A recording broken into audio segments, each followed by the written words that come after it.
পুকুরে বিষ, মরে গেল সব মাছ। ব্যারাকপুরে রাজনৈতিক তরজা, বিধায়কের ঘনিষ্ঠের বিরুদ্ধে অভিযোগ, সাথে ক্লাব দখলের ও অভিযোগ বিধায়কের বিরুদ্ধে। পুকুরে মাছ মরে মরে গেছে এবং সেক্ষেত্রে প্রদীপ ঘোষের নেতৃত্বে মানে তারা আমাদের পার্টির লোকেদের ওপর ব্লেম দিয়েছেন যে এরা বিষ দিয়েছে, বিষ দিয়ে এই পুকুরের মাছ মেরেছে। তার কারণ হচ্ছে আপনাদের কিছু কিছু ঘটনা তো আপনারা জানেন যে পশ্চিমবঙ্গে আমরা ক্ষমতায় আসার পর আমরা ভেবেছিলাম যে পশ্চিমবঙ্গের পরিবর্তন হবে, একটা সামগ্রিক পরিবর্তন হবে, কিন্তু আমরা যেটা দেখছি যে পশ্চিমবঙ্গে বিজেপি আসার পর বিজেপির হাতে বিজেপি কর্মীরা এখন লাঞ্ছিত হচ্ছেন। এবং এই সুভাষ কলোনিতে দীর্ঘকালের যে পুজো কমিটি আছে, এখানে একটা ক্লাব কমিটি আছে, এখন প্রদীপ ঘোষের নেতৃত্বে এবং কৌস্তব বাগচির সহায়তায় বিভিন্ন জায়গায় ক্লাব দখল হচ্ছে, পার্টি অফিস দখল হচ্ছে। আপনারা জানেন এখানে তৃণমূলের একটা পার্টি অফিস ছিল ব্রিজের নিচে, সেই ব্রিজের নিচে একদিন দেখি সেটা বিজেপির পার্টি অফিস হয়ে গেছে। বিজেপি জেতার পর বিভিন্ন ক্লাবের চাবি, এই এলাকার বিভিন্ন ক্লাবের চাবি প্রদীপ ঘোষ, যিনি একনিষ্ঠ বিজেপির কর্মী বলেন, বিজেপির জেলা কমিটির নেতা বলেন, তিনি সবার কাছ থেকে চাবি নিয়ে নিয়েছেন। আর চাবি নিয়ে নিজের বসঙ্গত যারা আছে তাদের তিনি তার কমিটি তৈরি করে দিয়েছেন। এখানকার এতদিনেও এখানকার মানুষরা পুজো কমিটি, ক্লাব কমিটি তারা তাদের মতো করে চালাতো। এটা আজকে আমাদের ব্যারাকপুরের বিধায়কের কাছে সত্যি আমাদের লজ্জা লাগে যে সেই বিধায়ক যার কাজ প্রশাসনিকভাবে, এই যে আমাদের মানে বাসাত রোডে দীর্ঘদিন জ্যামজট হচ্ছে, লোকেদের প্রচন্ড অসুবিধা হচ্ছে, সেই রাস্তার জন্য কোনো ব্যবস্থা না করে তিনি কি করছেন, বিভিন্ন ক্লাবে যাচ্ছেন, সেই ক্লাব গিয়ে নিজেদের বসংবদ একজনের কাছে চাবি দিয়ে তাদের দিয়ে ক্লাব দখল করাচ্ছেন। আমরা এই দখলের রাজনীতির বিরুদ্ধে, কারণ আমাদের রাজ্য সভাপতি বলে দিয়েছেন, আমাদের রাজ্য কমিটির বিভিন্ন নেতা এবং আমাদের যে সিদ্ধান্ত, আমরা অন্য কোনো দলের কোনো পার্টি অফিস আমরা দখল করব না। কিন্তু আমরা দেখছি এই প্রদীপ ঘোষ এবং কৌস্তব বাগচির নেতৃত্বে ব্যারাকপুরে একটা অরাজক অবস্থা তৈরি হয়েছে, যেখানে এই মাছ মারার জন্য কে বিষ দিয়েছে কেউ দেখেনি। হঠাৎ করে প্রদীপ ঘোষ এখানে একটা প্রেস মিট করে তিনি আমাদের কর্মীদের নাম দিয়ে এফআইআর করলেন যে এরা বিষ দিয়েছে। আসল কথা হচ্ছে এরা এই এলাকার মানুষ চায়নি যে কোনো রাজনৈতিক ব্যক্তি এসে আমাদের ক্লাবে ছড়ি ঘোরাক, আমাদের ক্লাব কমিটি, পুজো কমিটিতে তারা নিজেদের অন্তর্ভুক্ত করে নিজেদের মতো কমিটি করে নিক। সুভাষ কলোনির মানুষের মর্যাদাটা কোথায় রইল? তারা দীর্ঘকাল এখানে এই জিনিস হয়নি, আমরা দেখিনি যে এইভাবে দখল করার রাজনীতি। হ্যাঁ, তৃণমূল করেছে, তৃণমূল কিভাবে করেছে, তৃণমূলও দখল করেছে, কিন্তু আমরা যে ব্যবস্থা তৃণমূল করেছে, যে ব্যবস্থা সিপিএম এর আমলে হয়েছে, আমরা তো তার বিরুদ্ধে লড়াই করেছি। আম জনতা তার বিরুদ্ধে এবার কিন্তু এই রায় দিয়েছে যে 34 বছর এবং 15 বছর ধরে যে অব্যবস্থা এবং দুর্নীতি চলেছে, এবং সেই জায়গা থেকে পশ্চিমবঙ্গকে মুক্ত করে একটা সুস্থ সুন্দর পরিবেশ তৈরি করার জন্য ভারতীয় জনতা পার্টিকে এলাকার মানুষ দুয়াত ভরে ভোট দিয়েছে। এই পুকুর নিয়ে কি সমস্যা? এই পুকুরে মাছ বলছেন যে কে নাকি বিষ দিয়েছে, এবং সেখানে আমাদের বিজেপির লোকেরাই নাকি বিষ দিয়ে পুকুরের এই মাছকে মেরে দিয়েছে। উদ্দেশ্য কি কারণে? হ্যাঁ, উদ্দেশ্য আমাদের যতদূর ধারণা, অন্তত আমার ধারণা, যে আমাদের এই যে বিজেপির যারা এখানে কর্মী সমর্থক আছে তাদের বিরুদ্ধে তার একটা অভিযোগ আছে। তিনি অভিযোগ ইন দ্য সেন্স যে তিনি তাদের মানেন না, তিনি এখানে সর্বসর্বা হবেন। সেই জন্য এদের বিরুদ্ধে, কারণ এরা বিভিন্ন অন্যায়ের প্রতিবাদ করছেন, যে কাজগুলো করছেন, অন্যায়ের প্রতিবাদ করছেন, সেই অন্যায়ের প্রতিবাদগুলো কেন হবে? আপনাদের আরেকটি উদাহরণ দিই, ওই বিরাজমোহিনী মাতৃসদন যেটা ছিল 3-4 দিন আগে, সেখানে উনি দলবল নিয়ে গেছেন এবং এখানে বিরাজমোহিনী মাতৃসদনে অনিয়ম হয়েছে, সবকিছু ঠিক।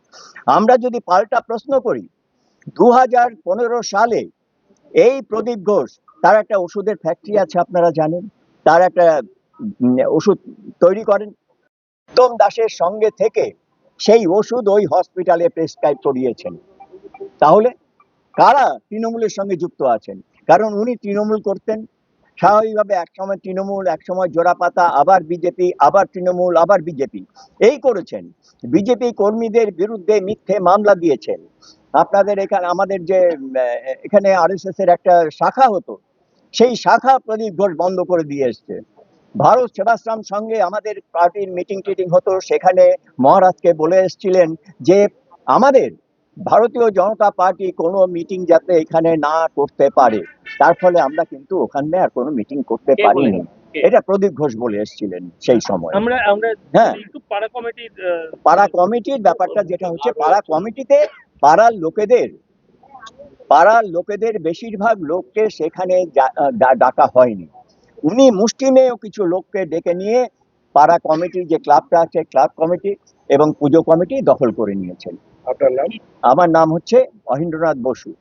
এবং আরেকটু বলি যে এইখানে একটা খেলা, বাচ্চাদের খেলা নিয়ে যে ঝামেলা হয়েছে, সেই ঝামেলায় রাত 12টার সময় প্রদীপ ঘোষের মানে বেশ কিছু লোক, তিনি ছিলেন না উপস্থিত, কিন্তু বেশ কিছু লোককে পাঠিয়ে দিয়েছেন এবং আমাদের এক কর্মীর বাড়িতে তার অসুস্থ বাবা সেইখানে গিয়ে হুজ্জতি করেছেন রাত 12টার সময়। এখন আপনারা কি চাইছেন? আমরা চাইছি এই যে অরাজক অবস্থা, আমাদের বিধায়ক এবং প্রদীপ ঘোষের নেতৃত্বে যে অরাজক অবস্থা আমাদের এই ব্যারাকপুর বিধানসভায় হচ্ছে, আমরা তার প্রতিকারের জন্য, কারণ আমরা অনেক বলে বলে আমরা কিন্তু আজকে ক্লান্ত হয়ে গেছি।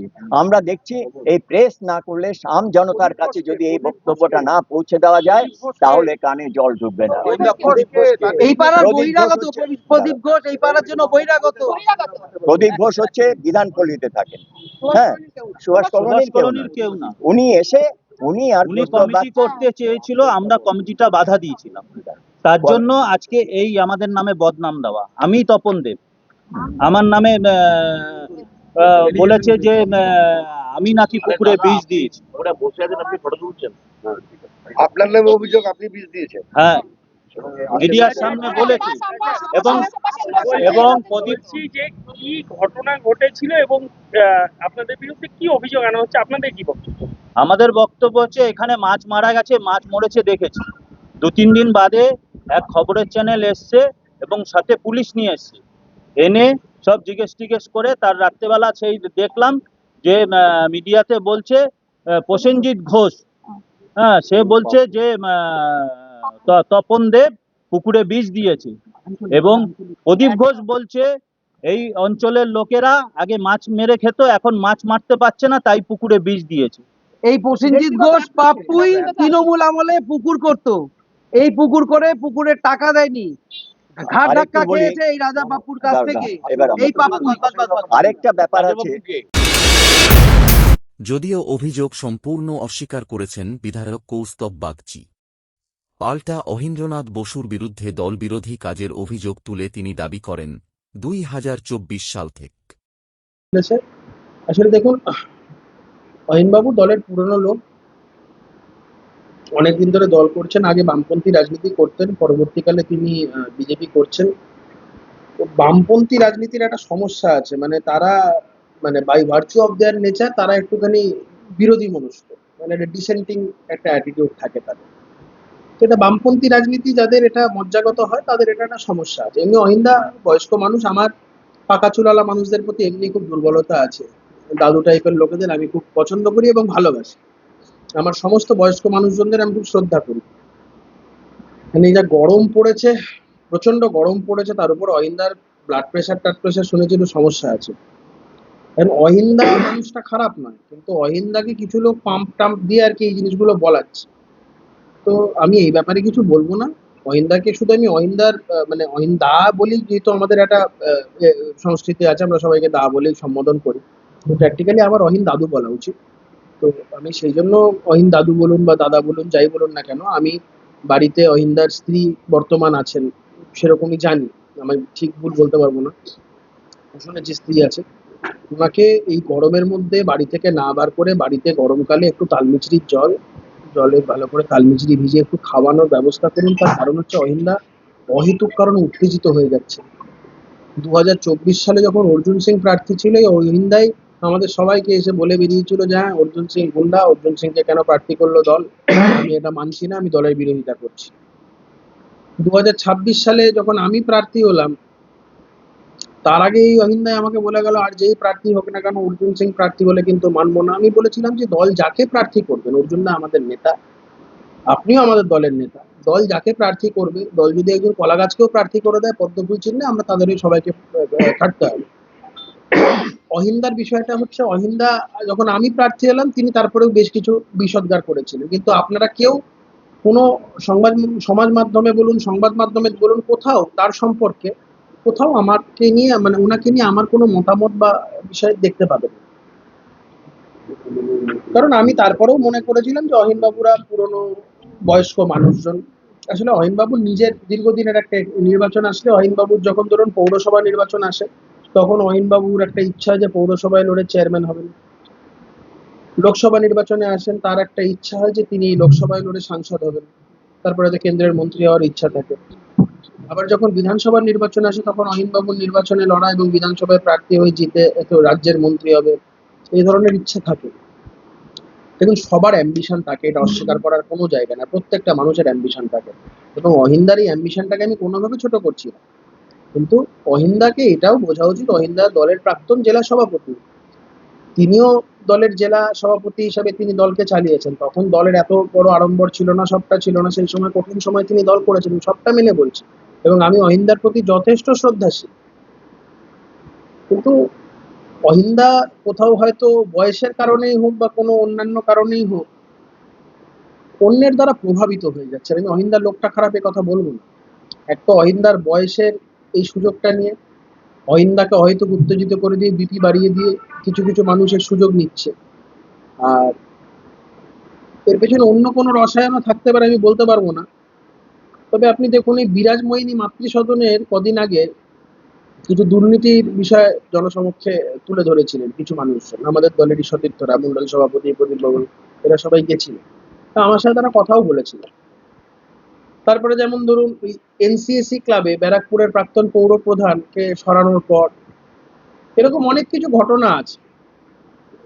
তারপর কালকে জাফরপুর অ্যাথলেটিক ক্লাবে, সেখানে উত্তমবাবু ঘনিষ্ঠ কিছু লোকজন তারা ক্লাবকে কবজা করতে চেয়েছিল, তো আমি সেখানে নিজে গেছিলাম। আমি বলেছিলাম আমাকে সভাপতি করতে চেয়েছিল, আমি সবার মধ্যে থাকবো না, কিন্তু ক্লাবের পাড়ার লোক, ভালো লোকজন, তারাই ক্লাব চালাবে। তো এই বিষয়গুলো আছে। তো এখন এগুলো হওয়ার পর কিছু মানুষ, কিছু স্বার্থান্বেষী মানুষ, তারা অহেতুকভাবে এই অহিন্দার মতন বয়স্ক মানুষকে শিখণ্ডী করছে। আমি চাই অহিনবাবু খুব সসম্মানে তার এই বয়স্ক জীবনটা কাটাক, খুব ভালোভাবে থাক। আমার অহিন্দার প্রতি বিন্দুমাত্র কোনো রাগ, ক্ষোভ, অভিমান কোনোটাই নেই। অহিন্দার প্রতি আমার শ্রদ্ধা অটুট। অহিন্দা খুব ভালো মানুষ। তবে একটাই শুধু বলবো, আপনি বললাম দাদা, মানে বলি, কিন্তু অ্যাকচুয়ালি দাদু বলা উচিত হিসাব মতো। তো দাদা বলুন বা দাদু বলুন, অহিন্দা বা অহিন্দাদুকে হাত জোর করে রিকোয়েস্ট করবো, আর পরিবারের যারা সদস্যরা আছে, মানে পরিবারের যারা সদস্য যারা রয়েছেন, তাদেরকে বলবো, একটু বয়স হয়েছে, ওনাকে একটুখানি বাড়িতে একটু সকালবেলা দেখবেন যাতে রোদের মধ্যে কম বেরোয়, বাড়িতে একটু তালমিছরির জল খায়। অহেতুক উত্তেজিত হয়ে গেলে কিন্তু ব্লাড প্রেশার বেড়ে গেলে শরীর খারাপ হয়ে যাবে। আজকে অহিন্দা যেভাবে রেগে রেগে, হ্যাঁ না, আমি সেটা বলতে পারবো না, তবে অহিন্দা শরীরে একটু মানে ব্লাড প্রেশারের সমস্যা আছে বলে শুনেছি। তো সেটার এখন কেউ যদি ওর মানে সুযোগ নিয়ে অহিন্দা যদি এইসব আজে বাজে কথা বলিয়ে দেয়, অহিন্দা যেমন এই ধরনের কথাবার্তা আগে জনসমক্ষে বলে তারপরে আমার কাছে আবার নির্বাচনের পরে এসে বলে যে না, আমি সেই সময় ভুল বলেছি, আমার ওটা বলা ঠিক হয়নি। মানে জনসমক্ষে বিরোধিতা করেন, কিন্তু লুকিয়ে এসে সেটা আবার ভুল স্বীকার করে। তো আমি তার জন্য খারাপ ভাবে দেখি না। অহিন্দা আমার কাছে এখনো অব্দি সেই একই শ্রদ্ধার জায়গাতেই আছে। আমি তো অহিন্দাকে কতবার বলি যে আমার অফিসে আসুন, এসে দেখুন আপনার কি বক্তব্য আছে, আপনি কিভাবে চান। আর অহিন্দা অনেক কথা বলছিল যে রাস্তার উন্নয়ন নিয়ে। অহিন্দা বোধহয় জানে না, আমি ব্যারাকপুরের বিধায়ক হওয়ার পরে বেশ কিছু উন্নয়নমূলক কাজে ইতিমধ্যেই যে কাজগুলো করছি, এবং আমার সাথে আমি প্রশাসনের সাথে কিভাবে উন্নয়নমূলক কাজ নিয়ে প্রশাসনকে কিভাবে তিতিবিরক্ত করি, এটা প্রশাসনিক কর্তা ব্যক্তিরা জানে। সেটা ব্যারাকপুরে যে আজকে মেট্রো রেলের যে প্রজেক্ট হচ্ছে, সেইখানে রেলমন্ত্রীকে চিঠি লেখা, মেট্রো ভবনে 10 বার তদবির করা, বিধানসভায় মেট্রো রেলের প্রস্তাব তোলা, রাস্তাঘাট নিয়ে আমি পিডব্লিউডির ইঞ্জিনিয়ারদের নিয়ে এসে বারাসাত রোড সমস্তটা খতিয়ে দেখিয়েছি, এবং সেই কাজ যাতে দ্রুততার সাথে সম্পন্ন, এগুলো তো এক দুদিনের কাজ নয়। এখন দেখুন, সিস্টেমের বাইরে থাকলে লোকজনকে এগুলো বোঝানো সম্ভব না। আমরা যারা এই সিস্টেমের মধ্যে আছি আমরা বুঝতে পারছি কতটা কঠিন। তাই অহিন্দার এই কথাগুলো আমি কোনোভাবে খারাপভাবে নিচ্ছি না। অহিন্দা ভালো থাকুন, সুস্থ থাকুন, আর ভালো ডাক্তার দেখান। ব্লাড প্রেশারটা খুব কন্ট্রোলে রাখা দরকার আমাদের। একটা পুকুরের সুভাষ কলোনির একটা পুকুরের মাছ মাছের দিয়ে মেরে ফেলার অভিযোগ উঠছেন, এবং ওনাদের বক্তব্য যে আপনি এবং আপনার সহযোগী বিষ দিয়ে মেরে দিয়েছি। হ্যাঁ, দেখুন, পাড়ার লোক আমরা এখানে কোনো কিছুর মধ্যেই নেই। একটা পুকুর দীর্ঘদিন ধরে সেটা লিজ হতো না, যে যার মতন মাছ তুলতো আর খেতো আর পয়সা কামাতো। তো সেটা এবারে পাড়ার লোকেরা ওখানে তারা ঠিক করেছে যে লিজ দেবে, যে টাকাটা আসবে সেটা পাড়া কমিটির উন্নয়নমূলক কাজে তারা ব্যবহার করবে। এবং সেই লিজটা দেওয়াতে কিছু মানুষজনদের এলাকার পছন্দ হয়নি। এবারে লিজ দেওয়ার কয়েকদিনের মধ্যে কাকতালীয়ভাবে পুকুরে বিষ দিয়ে সব মাছ মেরে ফেলা হলো। এবং এই যে অভিযোগটা, সেই অভিযোগটা আমরা কেউ কিচ্ছু করি না, এখানে আমার কোনো রোলই নেই। আমি এই পুকুরটাও চিনি না, যে পুকুরটা আপনি বলছেন। মানে একবার যদি গিয়ে বলেন, হয়তো এলাকার লোক নিয়ে গিয়ে বোঝালে তখন বুঝতে পারবো যে কোন পুকুরটার কথা বলছে, কথার কথা বলছে। চিনি আমি ব্যারাকপুরের সব অলিগলি, কিন্তু মানে এক্স্যাক্টলি ওইভাবে বলতে গেলে মুশকিল। তো পাড়ার লোকজনেরা একজন ব্যক্তির বিরুদ্ধে কমপ্লেন করেছে, তদন্ত করবে পুলিশ। পুলিশ তদন্তে যদি কেউ দোষী হয় তাকে দোষী সাব্যস্ত করবে, তাকে গ্রেপ্তার করবে, তার কনভিকশন হবে যদি দোষী সাব্যস্ত হয়। এখানে আমাদের কি ফাংশন আছে? তিনি যদি নির্দোষ হয় তাহলে তিনি দোষী সাব্যস্ত হবেন না। তিনি যদি নির্দোষ হয় তার বিরুদ্ধে আইনানুগভাবে যা ইন অ্যাকর্ডেন্স উইথ ল যা যা হওয়ার তাই হবে। এটা নিয়ে অহেতুক জলঘোলা করছেন। আমি বলছি, কোথাও এই মাতৃসদনের দুর্নীতি, কোথাও এই এনসিএসি ক্লাব, এই অহিন্দার মানে ব্লাড প্রেশারের কারণ ছাড়াও এগুলোও কিছু কিছু কারণ আছে, যেগুলো বকলমে কেউ কেউ, যার মধ্যে অন্যতম ব্যারাকপুরের প্রাক্তন পৌর প্রধান, আমার খুব খারাপ লাগবে, আমি কথা বিশ্বাসও করতে চাই না, তবে এটা আমার শুনতেও মানে বিশ্বাস করতেও মাঝে সাঝে খুব খারাপ লাগছে যে আমাদের দলের কিছু নেতাদের সাথে শোনা যাচ্ছে নাকি অহিন্দা প্রাক্তন পৌর প্রধানের সাথে খুব যোগাযোগ রেখে চলছিলেন, এবং কিছু কিছু ক্ষেত্রে উনি বলে দিচ্ছেন যে এইটা বলো সেইটা বলো। তো সেটা যদি হয় খুব খারাপ লাগবে। অহিন্দার মতন একজন সিনিয়র মানুষ, বিশ্বাস করুন আমি এই কথাটা একদম বিশ্বাস করতে চাই। আমি ঈশ্বরের কাছে প্রার্থনা করব আমার এই শোনাটা বা আমি যেটা জেনেছি এটা যেন ভুল হয়। অহিন্দা সুস্থ থাকুন, ভালো থাকুন।